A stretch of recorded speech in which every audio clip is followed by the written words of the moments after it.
Supersat TV and welcome to the Supersat style camera comparison between the Samsung Galaxy S26 Ultra and the iPhone 17 Pro Max. As always, we'll be looking at the cameras, we'll be looking at video, images, low light. There'll be some chapters down below.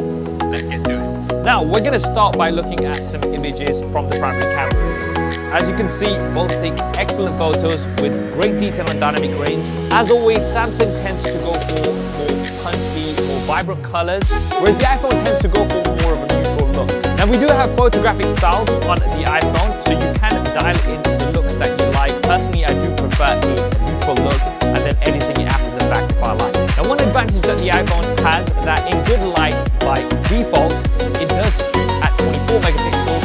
The Samsung by default shoots at 12 megapixels. And that means by default, you do get high resolution images in good light from the iPhone. Now, yes, you can download the camera assistant app from the Galaxy Store on the S26 Ultra and set your images to be default 24 megapixels, but that requires quite a few extra steps and it's not like what we've got out of the box on the iPhone. Having said that, we do have higher resolutions on both devices.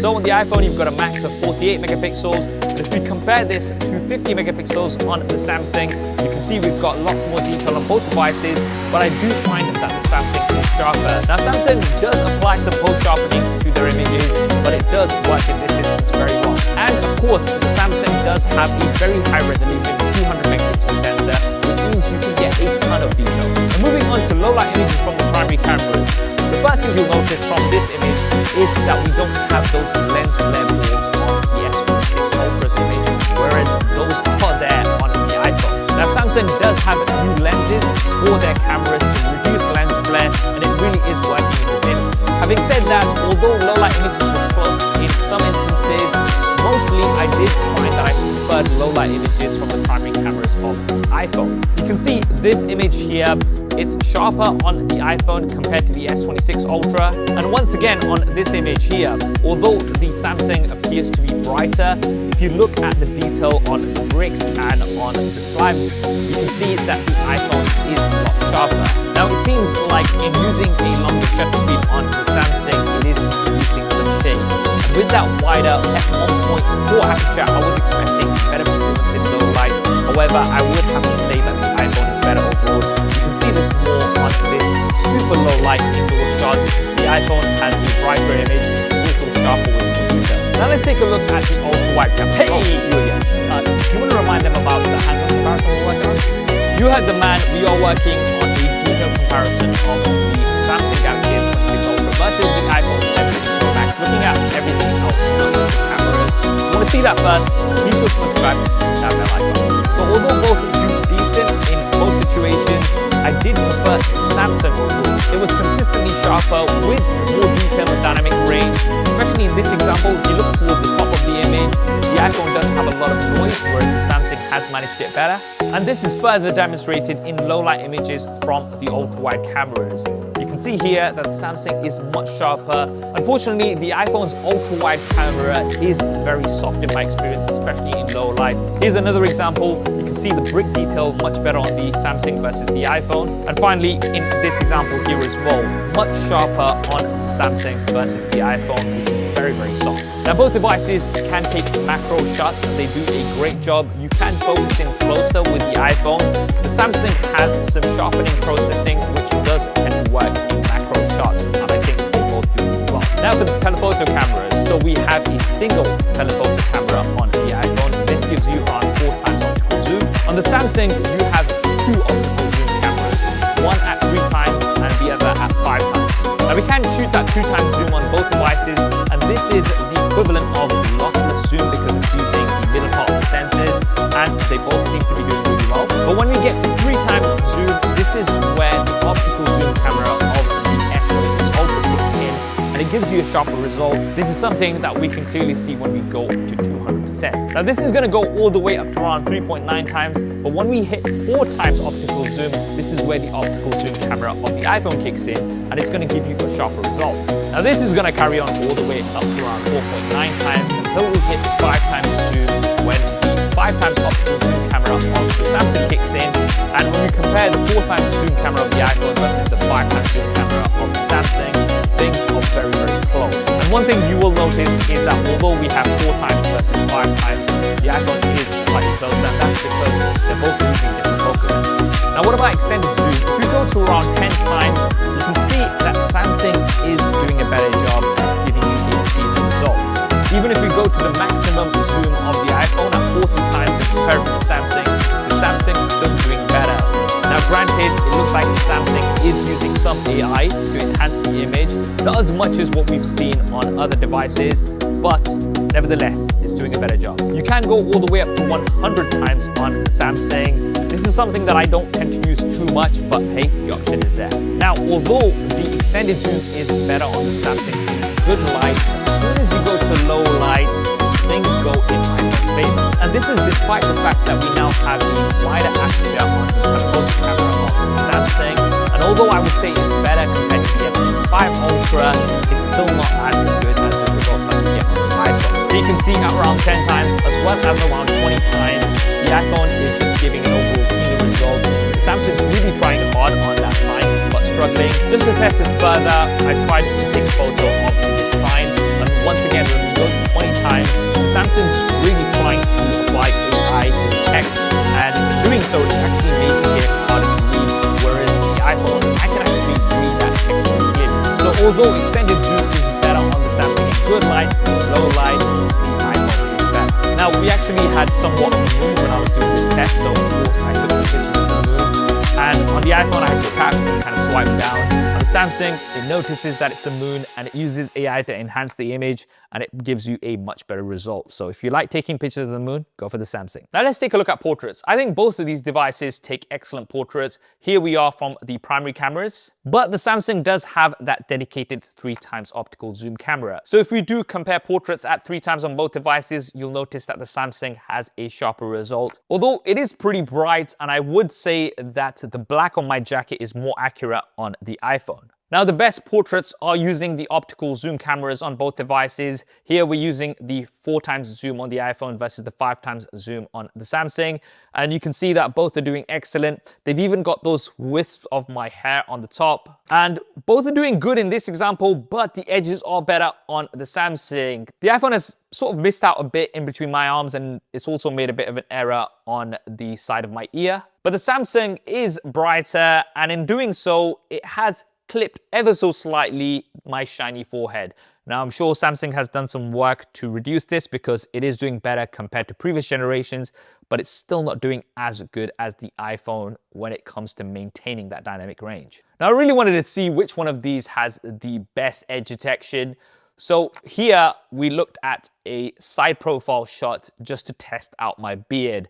Now you can see that the iPhone is giving you quite a natural looking portrait where it's not cutting things out so harshly. Whereas on the Samsung, it almost looks like it's giving me a bit of a beard trim, and it can look a little bit artificial. Now for selfies, both take really good selfies. The iPhone is wider. And for selfie portraits, once again, both do excellent with the edges. When you use portrait mode for selfies on the iPhone, it does crop in slightly, but then you can just take a regular selfie and turn it into a portrait, which does the job fine, and it maintains that wider angle of view. Low light selfies both try to use a longer shutter speed, which doesn't really work in my experience. Here, I do think that the iPhone is doing better.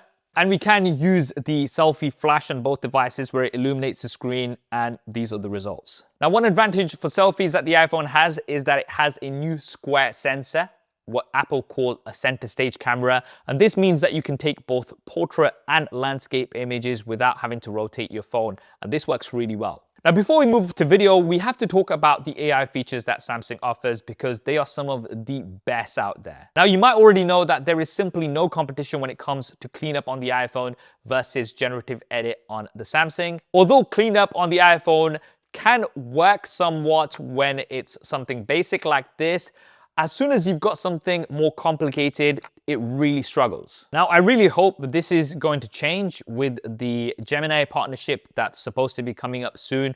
But for now, when it comes to AI, it's night and day. The Samsung wins hands down. And with the S26 Ultra, you also have some new features. So you can actually add prompts to edit your images. So for instance, you can see here, I can change my black jacket to white just by asking it, and it does a very good job. You can also blend different pictures together. So if I want a picture with punch, I can try to do that.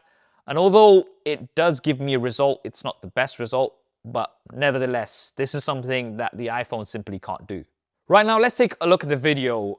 4K, 30 frames a second in good light, both are excellent. You've got lots of detail. Dynamic range was also close. Even shooting in HDR, both did a great job, but when I exported the HDR video out from the Samsung, then it did add a bit of a blue tint. I mean, there was really no blue on the day that I was filming. But for low light, I consistently found that the iPhone was sharper with cleaner overall video, as you can see from the examples here. However, because of the new lenses on the Samsung, although there is some lens flare, there is nowhere as much compared to those lens flare orbs that you have on the iPhone. The Samsung can also shoot at 8K from the ultra-wide, the primary, as well as the telephoto cameras, and this gives you so much more detail. It also allows you the ability to crop in to your subject after the fact. Now, for stabilization, this was very interesting because at 4K without any special modes, both are very, very close. Comparing action mode to super steady, once again, things are very close. Both of these have excellent stabilization. But the Samsung has a new trick up its sleeve, and that's super steady with horizontal lock. Now, this feature isn't really for action shots or anything like that. It's more to keep your shot steady. And if you're somebody with unsteady hands, or if you're going to be passing your phone to somebody that can't really keep the camera straight and is going to be going from side to side, this is going to be amazing. Check out this example. Moving side to side on the iPhone, you can see the result, but on the Samsung, it looks like I haven't moved at all. And you can actually do a full 360 and it's still gonna maintain that horizontal lock, which is absolutely mind-blowing. I also found that the Samsung was more stable from the selfie camera, which was a bit of a surprise to me because traditionally the iPhone has been more stable from the selfie camera, but in my testing this time, the Samsung was. But the iPhone is wider from that selfie camera and it was a bit sharper. Now for cinematic video, you saw the example on the intro. Neither of these were perfect and both did a decent job overall. But on the iPhone, you can change the point of focus and also edit the blur after the fact. This is something that you can't do on the Samsung. Both devices can shoot in log, so this will give you a flat picture profile, which you can edit afterwards. The S26 Ultra also has a new APV video format that you can record to, and this is a lossless format which will let you edit over and over again without losing quality. And the S26 Ultra has Pro Video built in, so you can really customize your settings like your ISO, your white balance, right within the camera app. You're not gonna have to get a third-party app. On the iPhone, you would have to get a third-party app if you want this level of control. For slow motion, both can shoot at 4K 120 frames a second, and I think both do a good job overall. On the S26 Ultra, you can have 4K 120 frames a second from the ultra-wide camera. This is not available on the iPhone. However, on the iPhone, you can choose 2x zoom when shooting 4K 120 frames a second slow motion. You can't do this on the Samsung. Now for audio. So on the Samsung, you can clear out background noise with audio eraser. On the iPhone, you have something called audio mix and it gives you 3 options: in frame, studio, and cinematic. To me, in this example, in frame sounded best, and here it is versus audio eraser. So now we've got audio mix versus audio eraser on the S26 Ultra. Let's see which one of these can cancel out all of the background noise that we've got, especially that. Now, whichever one I pick for audio always seems to annoy people because my hearing is not the best. So I'll leave it to you guys. Let me know down in the comments below which one of these sounds better. And that is the Super SAS style camera comparison between the Samsung Galaxy S26 Ultra and the iPhone 17 Pro Max. In my opinion, both of these have excellent all-round cameras and you really can't go wrong with either. If you want to pick either of these up and you want the best deals, then do check out my affiliate links down in the description below. To conclude, on the iPhone, you've got that center stage camera, which is super useful. You've got photographic styles. You've got better performance in low light overall. But with the S26 Ultra, you've got a dedicated 3x zoom camera. You've got better extended zoom in good light. I'd say it's got a better ultra-wide camera. It's got 8K video and some amazing AI features that you're not going to find on the iPhone. That's what I think anyway. What do you guys think? Drop me a comment below. Let me know your thoughts. Which one would you pick out of these two? As Sidesaf mentioned, a hands-on comparison between both devices is going to be coming very soon. So be sure to subscribe and hit that bell icon if you haven't already. I hope you enjoyed this video and found it useful. If you did, then do smash that like button for me. Thanks for watching. This is Saf on SuperSaf TV, and I'll see you next time.